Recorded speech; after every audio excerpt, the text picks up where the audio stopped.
नमस्कार, स्वागत है आपका हमारे यूट्यूब चैनल पर। बात करते हैं कक्षा 8 हिंदी विषय की कार्यपत्रक नंबर 26 की। 26 में पहला प्रश्न दिया गया है, गद्यांश को पढ़कर प्रश्नों के उत्तर लिखने हैं। तो इस गद्यांश को आपको पढ़ लेना है। फिर पहला प्रश्न पूछा गया है, सुनैना के गांव में अधिकतर लोग किसान और मजदूर हैं। आपके गांव में लोग क्या क्या काम करते हैं उसके बारे में आपको यहाँ लिखना है। तो हमारे गाँव में अधिकतर लोग किसान और मजदूर हैं। कुछ लोग यहाँ पे कुछ लोग अध्यापक भी हैं, कुछ लोग अपनी दुकान भी चलाते हैं। इस तरह से जो जो व्यापार करते हैं उसके बारे में आप यहाँ लिखेंगे। दूसरा प्रश्न है, सुनैना के गांव की गलियां कच्ची होने के कारण बरसात के दिनों में कीचड़ हो जाता है। इस वजह से गांव के लोगों को क्या क्या परेशानी होती होगी। तो कीचड़ के कारण लोगों को आने जाने में परेशानी होती होगी, चलते समय फिसलने का और कपड़े खराब होने का भी डर रहता है। फिर अगला ग प्रश्न है। ग प्रश्न में आपके सामने रिक्त स्थान की पूर्ति करनी है समानार्थी शब्दों का प्रयोग करते हुए। जैसे कि पूर्व दिशा में उदय होता है सूर्य, सूरज का सूर्य हो जाएगा। पर्यायवाची शब्द सूर्य पूर्व दिशा में उदय होता है। मकान का घर हो जाएगा सुनैना के घर, बाजरा घर में बाजरा रखा है। वायु का पर्यायवाची हवा हो जाएगा, भूमि का धरती और गगन का आसमान या आकाश। तो इस तरह से आपको पर्यायवाची शब्द यानी समानार्थी शब्द यहाँ लिख करके इसको रिक्त स्थान पूर्ति करेंगे। फिर आता है कार्यपत्रक नंबर 27। 27 में आपको प्रत्यय और उपसर्ग से संबंधित है। तो यहाँ पे प्रत्यय लगा करके आपको कुछ शब्द बनाने हैं। जैसे कि यहाँ पे पन है, अपनापन हो गया। इसी तरह प्रायापन, सूनापन शब्द बनाया है। इसी तरह आप और बनाएंगे, जैसे कि आहट का घबराहट, मुस्कुराहट, टकराहट, इक्का धार्मिक, कार्मिक, मार्मिक, सामाजिक। इस तरह से कोई भी बना सकते हैं। वाहन का पहलवान, धनवान, गाड़ीवान। वाला का फल वाला, दूध वाला, रिक्शे वाला, गाड़ी वाला। कार का कलाकार, स्वर्णकार, मूर्तिकार। आई का मिठाई, पुताई, सफाई। फिर अगला है दार का दुकानदार, सेवादार, देनदार। इस तरह से आप बनाएंगे।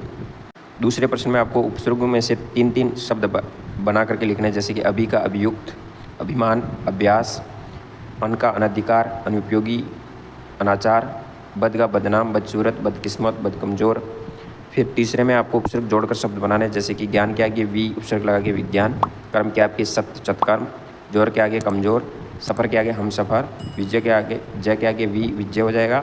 हाल के आगे बेहाल। इस तरह से नए शब्द बन जाएंगे उपसर्ग लगा करके। फिर आता है कार्यपत्रक नंबर 28। 28 में कारक चिन्हों का प्रयोग करते हुए कारक को सम्मुख लिखना है। जैसे कि करण से द्वारा, कर्म को संप्रदान के लिए, अपादान से अलग, पृथक के अर्थ में प्रयोग होता है। दूसरे प्रश्न में कारक का नाम लिखते हुए शब्दों को साट कर लिखना है। जैसे कि दिव्या मोना से लंबी है, तो यहाँ अपादान कारक होगा, तुलना की जा रही है।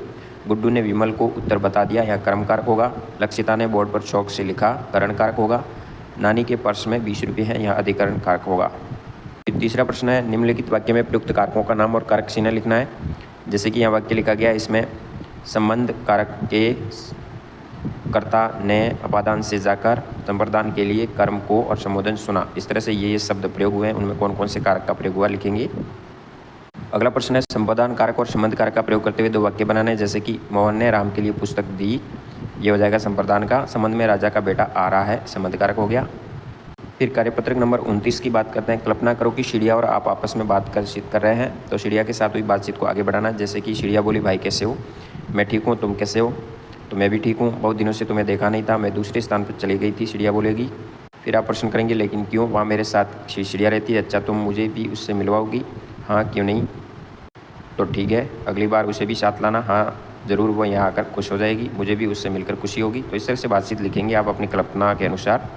फिर अगला प्रश्न है, नीचे कुछ शब्द दिए गए हैं। प्रत्येक की वर्तनी के लिए 4 विकल्प दिए गए हैं। दिए गए विकल्प में से एक शब्द की शुद्ध वर्तनी दी गई है, तो आपको उन शुद्ध वर्तनी का चयन कर लिखना है, एक वाक्य भी बनाना। जैसे कि यहाँ पे कुछ शब्द दिए गए, जैसे निबोरी, निबोरी, निबोरी। 4 शब्द दिए, इनमें से शुद्ध शब्द होगा 2 नंबर वाला। तो नीम के पेड़ पर लगने वाले फल को निबोरी कहते हैं।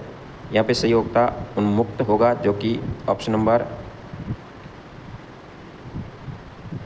लास्ट वाले में दिया गया है। तो यहाँ पक्षी उन्मुक्त होकर आकाश में उड़ना चाहते हैं। तो इस तरह से इस कार्यपत्र को पूर्ण करेंगे। फिर आता है कार्यपत्रक नंबर 30। 30 में चित्र को देखकर कविता की पंक्तियों को पूरा करना है। जहाँ नीम की डाली बैठी चिड़िया गाना गाती है, कभी धूल में नहा नहा कर बादल को बुलाती है, भया घास के महल बनाती, मेरे गांव में पेड़ों पर फुदक फुदक कर खेल रही है। इस तरह से पूरा करेंगे। फिर मेरे गांव के खेत में काली पीली दोमट मिट्टी फसलें उसमें खूब है उगती, बिन बोए की घास के रूप में अपना रूप दिखाती है, सनसन हवा बेमत वाली, मेरे गांव की गलियों में लहराती फसलें दिखती है मेरे गांव के खेत में। इस तरह से पूरी करेंगे।